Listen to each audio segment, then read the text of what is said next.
Welcome back to Flint's Collectibles. Today we're going to do a full read through and review on Paper Girls Volume 2. But before we do that, if you enjoy the content, please be sure to like, comment, and subscribe down below. It is greatly appreciated. So let's go ahead and dig in.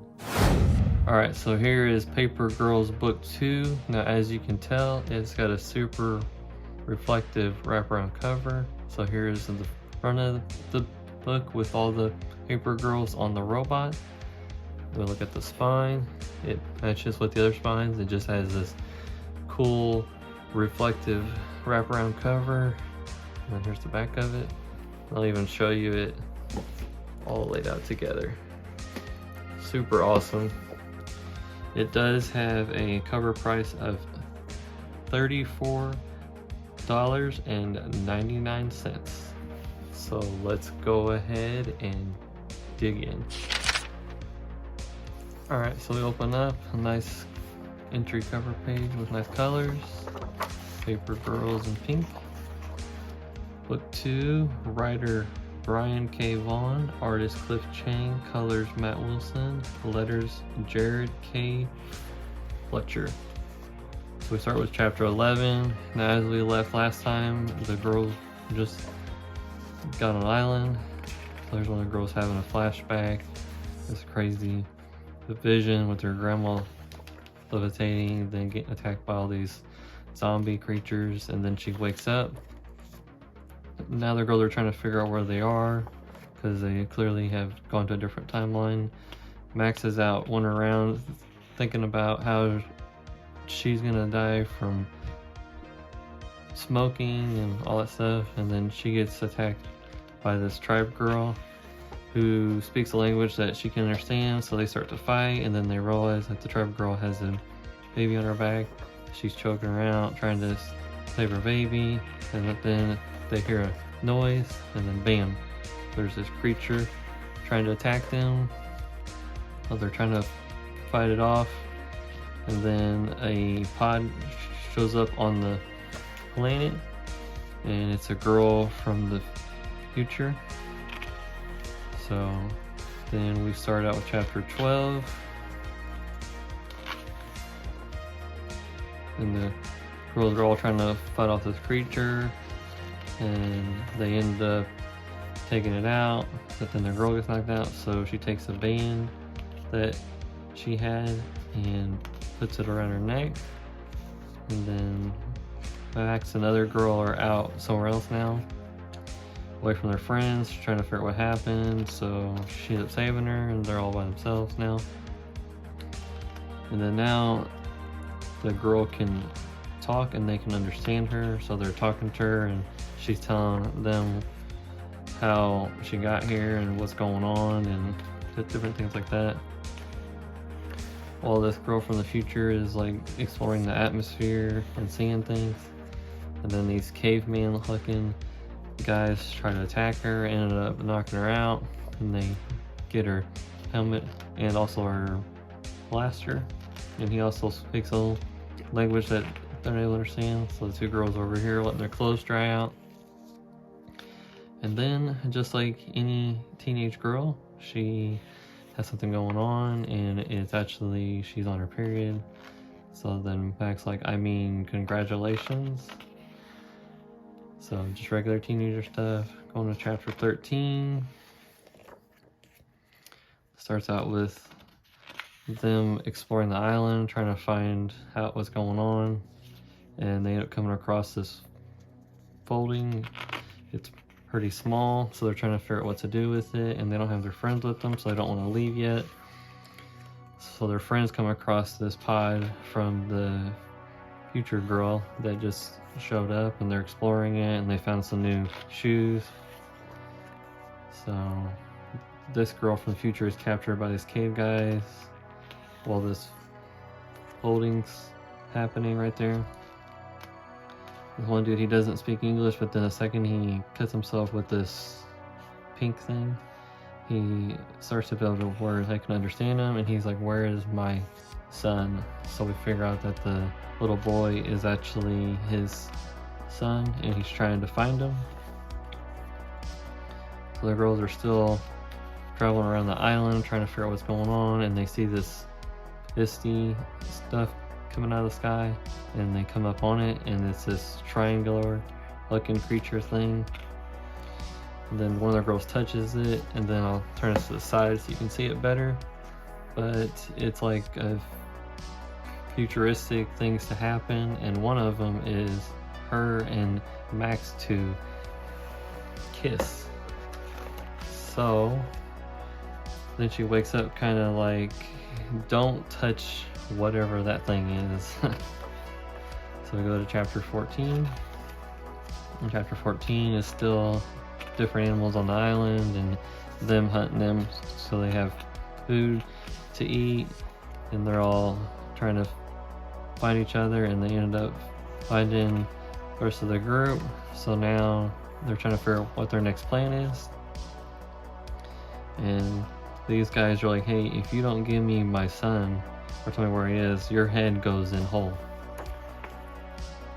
So the girls come across that happening and them holding her hostage, and they ended up, one of the girls ended up distracting them so the other girls can save her. And then she's like, I'm gonna kiss Mac.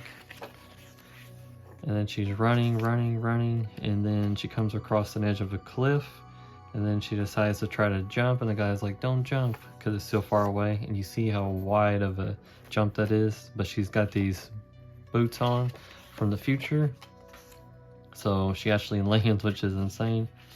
And that guy's like, alright, go back and try to find a way to capture her. And then the girls show this girl from the future the triangle thing and explain to her like, don't touch it, and then here's the stuff we have if you can help us get back home.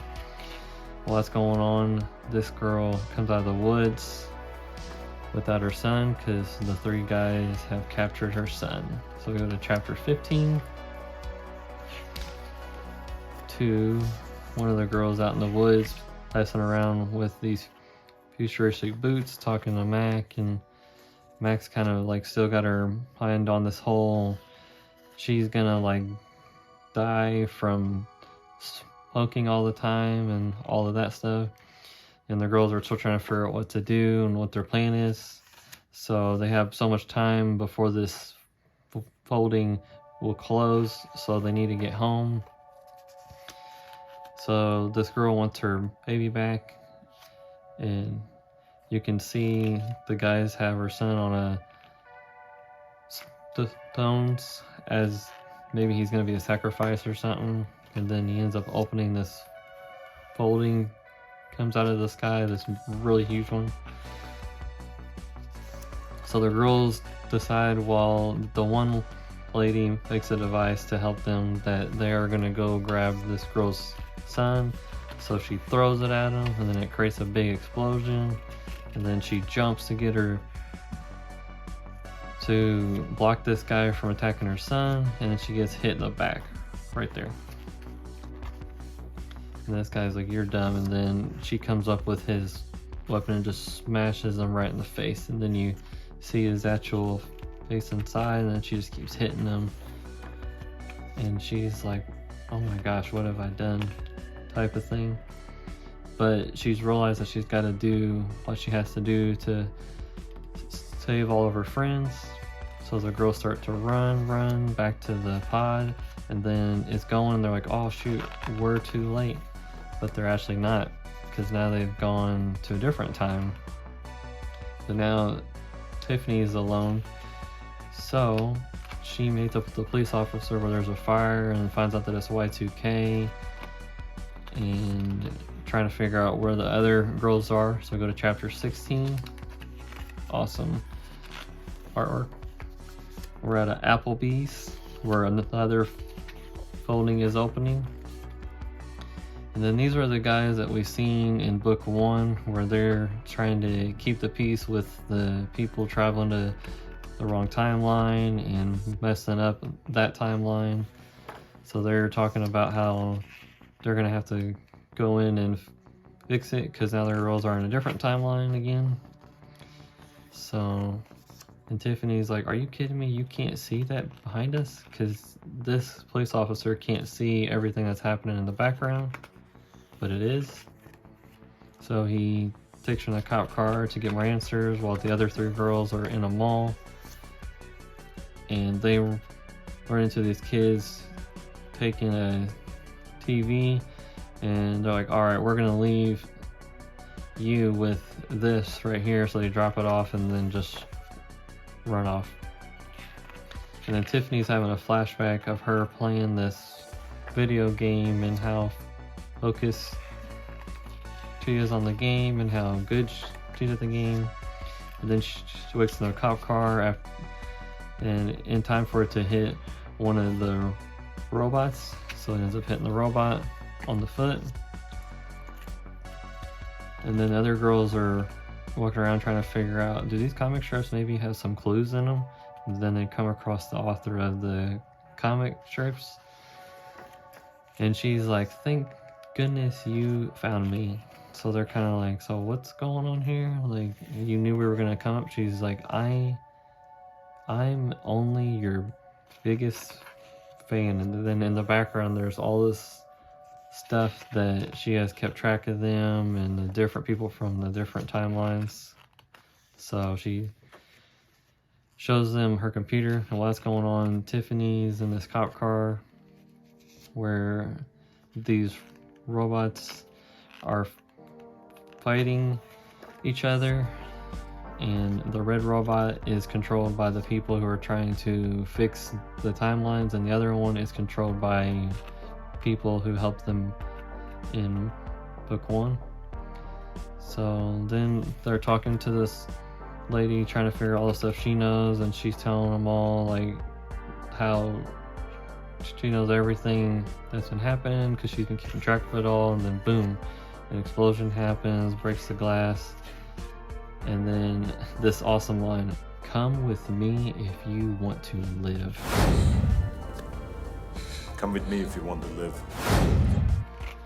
So while that's going on, Tiffany's in this car that's about to explode. She pulls the police officer out before the car blows up, and then these little robots start flying around everywhere. And then she's like, what is going on? And then these girls are going into the basement with this lady, and they're kind of getting a weird feeling that something seems a little off to them. Like it's hard for them to trust her. And then she's like, and unfortunately for you 3, you know far too much. So she pulls out a gun on them. Tiffany ends up finding her old home, and then who's inside? A guy that looks like gothic, wearing with black hair, in Tiffany's house. So she's like, who are you? And then he's like, Tiffany's my wife. And she's like, what? So then we go to chapter 18. The chapter 18 starts out where these girls are talking to this lady who has a gun, and they're trying to figure out how to escape. So they end up hitting the switch to either power in the house or turn off the lights. I'm not really sure which. And the lady fires her gun, and then they escape and they block off the entrance. And while that's going on, there's this robot attack going outside. So Tiffany's talking to her future husband and trying to figure out what's going on. They're talking about the Y2K, and he's like, hey, I just want to go out. So he puts on his coat, and then she actually tells him who she is, because she originally told him that she was Tiffany's sister, but now he's gonna find out that she's actually Tiffany from the past. And then she's like, how do you not even recognize me? While these robots were fighting, another one of those time things is happening again, and they're in there battling it out. And then this other robot comes up, and they're like, oh dang, we're screwed. And the girls have escaped, and they're walking around. The police officer walks by, and he says, please do not worry, all shall be done and forgotten. And they're like, well, that was weird. So then while that's going on, Tiffany's talking to this guy who's her future husband and telling him what's going on. And then these the rest of the girls end up showing up, so they go to the basement to escape while these robots are fighting. Awesome 2-page artwork going on here. And then the robot gets knocked out and destroys a whole bunch of houses, and the girl in the robot's got her abdomen all jacked up looking. And then this guy is calling back to the people who they work for, telling them what's going on. Then we go to chapter 19, and the girls are okay. They're coming out of the robot. So then they go into this basement of the house, trying to figure out what their next plan is, where they're gonna go. And then he's like, hey, let's go find Tiffany, the older version. So we come across Tiffany now, how she's older. She's got red hair, just a whole different look than Tiffany who we have right now. And then she comes to the doorway and tries to get in, but this guy won't let her in. And then these guys who look like ninjas that talk in a language that you aren't able to understand show up, and they ended up running off because they figure out that she's not the one they're looking for. And she's like, what was that about? So what's going on? This other robot is being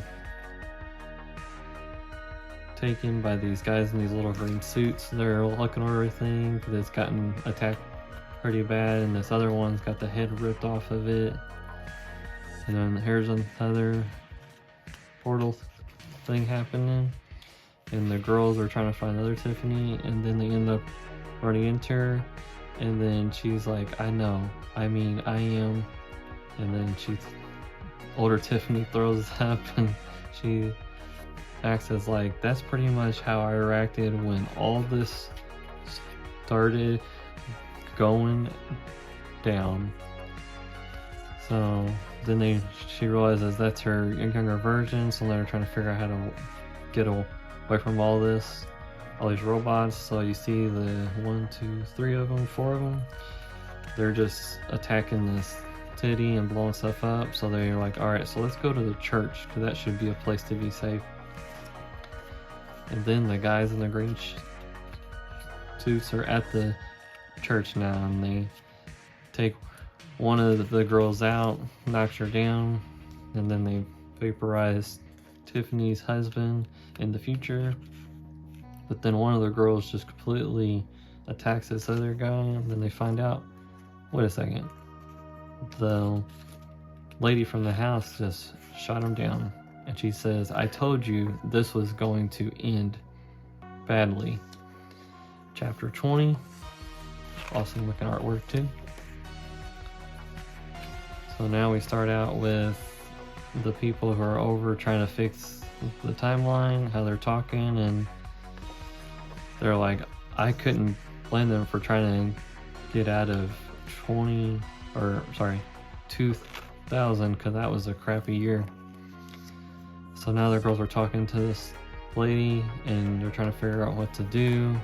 And then one of the guys ended up vaporizing the older lady. So Tiffany takes his weapon, knocks him out, and then burns the church down. And while these other guys from the other robot are going to their escape pod that they hid, the girls were trying to figure out what to do. So Tiffany are talking about, like, how did we end up here and how did I end up like this, and all the girls are talking about stuff that's happening and that's happened and things they know. And so they come across this robot that's been hit in the chest area, and they decide to hop in the robot. While that's going on, there's that robot, and then there's this massive robot that the guy who's trying to fix the time is inside of, and then he's got all these people inside, just this massive, huge robot. And he's like, I'm gonna step on you. And then right as he's about to step on him, they jumped into a different timeline now, and they're like, alright, they've escaped again. So now they land in an ocean, and then they're walking, and then they're like in, that's what I thought the year 2000 would look like, and to be continued. So until book 3. So now we start out with the art gallery, and it's got all the trade paper back covers in here, which is awesome. Cool little artwork inside.